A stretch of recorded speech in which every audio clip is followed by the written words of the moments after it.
오늘 우리에게 주시는 하나님 말씀은 사사기 9장 7절에서 21절까지의 말씀입니다. 사람들이 요담에게 그 일을 알림해 요담이 그리심산 꼭대기로 가서 서서 그의 목소리를 높여 그들에게 외쳐 이르되 세겜 사람들아 내 말을 들으라. 그리하여야 하나님이 너희의 말을 들으시리라.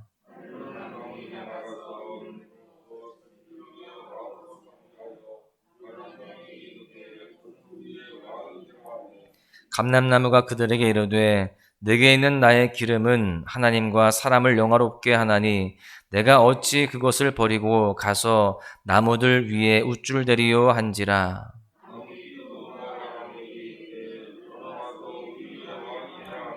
무화과 나무가 그들에게 이르되 나의 단 것과 나의 아름다운 열매를 내가 어찌 버리고 가서 나무들 위에 우쭐대리요 한지라.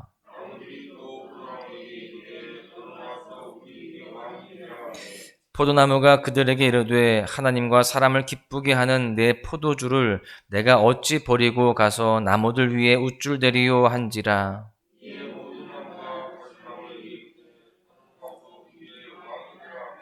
가시나무가 나무들에게 이르되 만일 너희가 참으로 내게 기름을 부어 너희 위에 왕으로 삼겠거든 와서 내 그늘에 피하라. 그리하지 아니하면 불이 가시나무에서 나와서 레바논의 백향목을 사를 것이니라 하였느니라.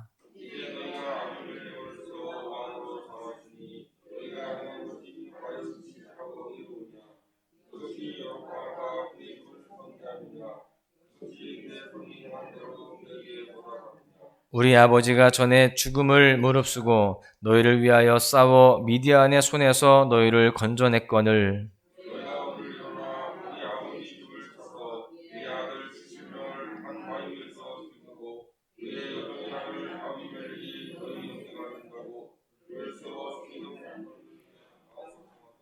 만일 너희가 오늘 여룻바알과 그의 집을 대접한 것이 진실하고 의로운 일이면 너희가 아비멜렉으로 말미암아 기뻐할 것이요 아비멜렉도 너희로 말미암아 기뻐하려니와.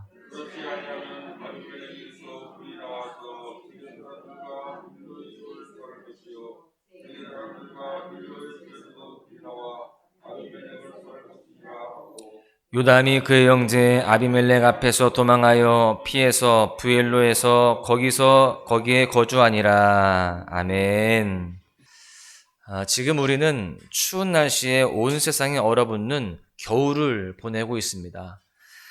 봄에 새싹을 틔우고 여름에 무성했던 나뭇잎이 가을에 단풍으로 화려하게 빛나다가 어느덧 잎이 다 떨어지고 앙상한 가지만 남아있는 나무를 우리는 바라보면서 우리의 인생을 한번 돌아보게 되기도 합니다.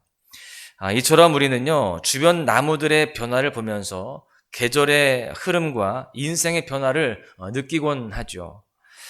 그래서 여러 속담과 표현을 통해서 사람들은 인생의 그 모든 것들을 나무로 비유하기도 합니다.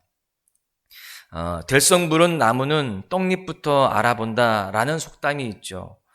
어떤 뜻입니까? 장래에 크게 될 사람은 어릴 때부터 무엇인가가 남다르다라는 그런 의미를 가지고 있습니다. 그런가 하면 뿌리 깊은 나무가 가뭄 안 탄다라는 말도 있어요. 근본이 튼튼한 사람은 어떤 어려움도 잘 견딘다라는 뜻입니다. 또 나무가 커야 그늘도 크다라는 표현도 있습니다. 훌륭한 사람일수록 그가 미치는 영향이 크다라는 것을 비유적으로 나타내는 말입니다. 이처럼 우리는 종종 사람의 인생을 나무에 비유하면서 성공한 인생은 튼튼하고 열매가 많은 나무로 비유합니다. 반대로 실패한 인생은 잘 자라지 못하고 열매 없이 말라가는 나무로 비유합니다. 오늘 본문은요, 나무 우화를 통해서 하나님의 메시지를 전하는 요담의 이야기를 기록하고 있습니다. 여러분은 인생을 살아가면서 어떤 나무처럼 인생을 살아가고 싶으십니까? 모두가 다 풍성한 잎과 열매를 맺는 그런 나무로 자라가기를, 또 그런 열매를 맺기를 바랄 것입니다. 그런데 중요한 것은 풍성한 나무가 되는 것도 중요하지만 어떤 나무이든지 그 나무답게 살아가는 것이 더욱 중요하다라는 사실입니다. 바라기는 저와 여러분이 오늘 말씀을 통해서 자신의 본분을 잃고 말라가는 그런 나무가 아니라 시냇가에 심긴 나무처럼 풍성히 자라는 믿음의 원리를 잘 발견할 수 있기를 간절히 축복합니다. 그렇다면 어떤 믿음의 원리가 우리를 풍성하게 할까요? 첫 번째는요, 장성한 나무는 자신의 사명대로 살아간다라고 하는 것입니다. 오늘 본문은 말씀드린 바와 같이 나무 우화를 기록하고 있는데요. 본문에서 나무들은 왕을 뽑고 있습니다. 먼저 등장하는 후보는 감람나무와 무화과나무 그리고 포도나무입니다. 이 후보들의 특징이 무엇입니까? 이스라엘에서 이 나무들은요, 풍요와 번성을 상징합니다. 사람으로 치면 좋은 자질을 가지고 있고 능력 있는 사람으로 비유될 수 있겠죠. 즉 이 나무들은요, 왕이 될 만한 자격들이 다 있는 그런 나무들이었다라고 하는 사실입니다. 그런데 주목할 것은 이 왕이 될 만한 자격들이 있는 이 나무들이 어떤 반응을 보이고 있느냐라는 것입니다. 그들의 반응을 보니까요, 8절부터 13절에 나오는데 이 나무들은 하나같이 왕이 되기를 거절합니다. 대표적으로 구조를 함께 보시면 감람나무가 그들에게 이르되 내게 있는 나의 기름은 하나님과 사람을 영화롭게 하나니 내가 어찌 그것을 버리고 가서 나무들 위에 우쭐 대리요 한지라. 지금 감람나무는요, 내게 있는 나의 기름은 하나님과 사람들을 영화롭게 하는 것이지 그것을 가지고 내가 우쭐댈 수 없다라고 이야기하는 것입니다. 그뿐만이 아닙니다. 새 나무가 거절하면서 말하는 공통적인 대답이 무엇인가를 보니까 감람나무는 자신의 기름으로, 또 무화과나무는 단 것과 아름다운 열매로, 또 포도나무는요, 포도주로 하나님과 사람을 기쁘게 해야 하기 때문에 왕이 될 수 없다라고 이렇게 대답을 합니다. 이게 무슨 말입니까? 이 나무들은 자신이 가진 것으로 내가 무엇인가를 누리는 것이 아니라 자신의 사명대로 살아가기를 원했다라고 하는 것입니다.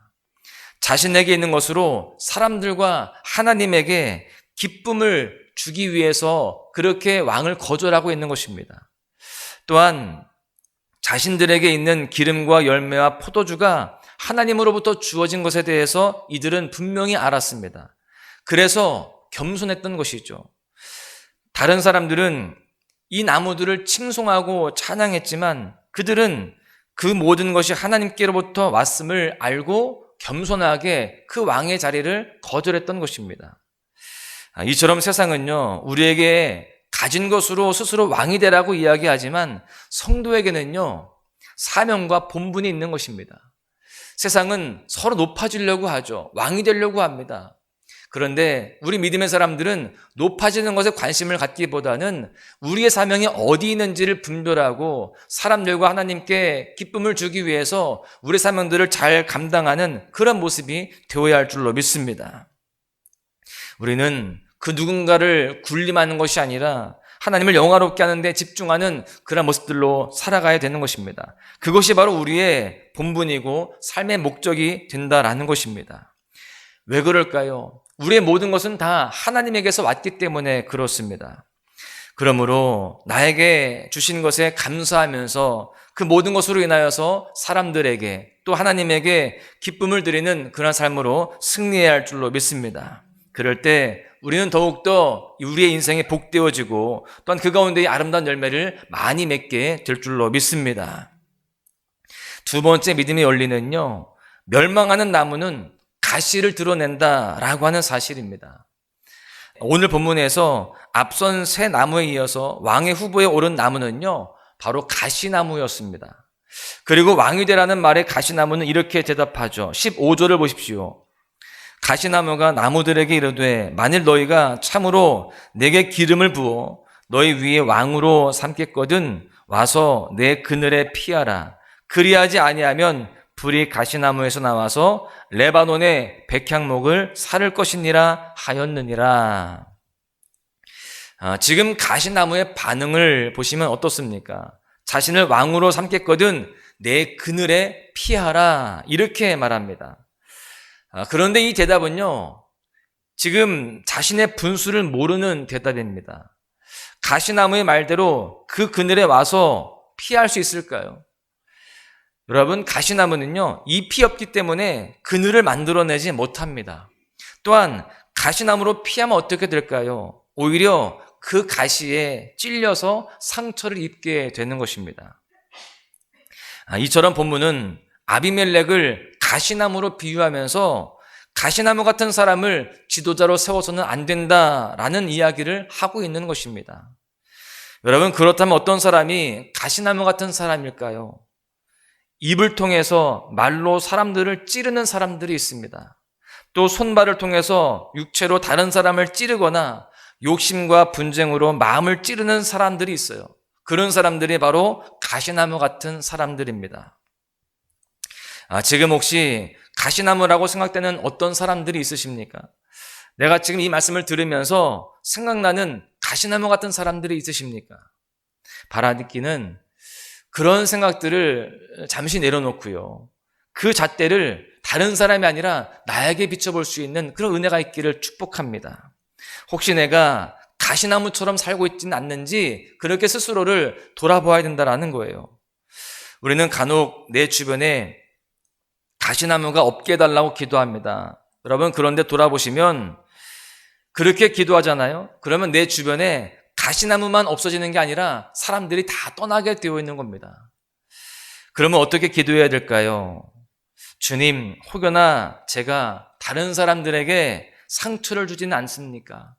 혹여나 제가 그렇다라고 한다면 내 안에 있는, 또 나를 통해서 드러나는 모든 가시들을 다 다듬어 주십시오. 그 모든 가시들을 다 제거해 주십시오. 이렇게 기도할 수 있는 그런 모습들이 되어야 되는 것입니다. 마치 고슴도치가 자기 자식에게는 가시에 찔리지 않게 하는 것처럼 우리는요, 사탄에게는 가시를 드러내되 우리 주변의 모든 사람들에게는요, 그 가시를 감출 수 있어야 됩니다. 그 모든 가시들을 무디게 해야 되는 거예요. 또한 혹여나 주변에 가시나무와 같은 사람들로 인하여서 찔려서 아파하고 있는 사람들, 상처로 인하여서 힘들어하는 사람들이 있다고 한다면 그 사람들에게는요, 하나님의 그 따뜻한 사랑으로 그렇게 품어주어야 할 줄로 믿습니다. 그래서 그 상처를 우리가 치료해 주어야 되는 것이죠. 하나님은 그 모든 가시들을 꺾으시는 분이십니다. 에스겔서 28장 24절에 보십시오. 이스라엘 족속에게는 그 사방에서 그들을 멸시하는 자 중에 찌르는 가시와 아프게 하는 가시가 다시는 없으리니 내가 주 여호와인 줄을 그들이 알리라.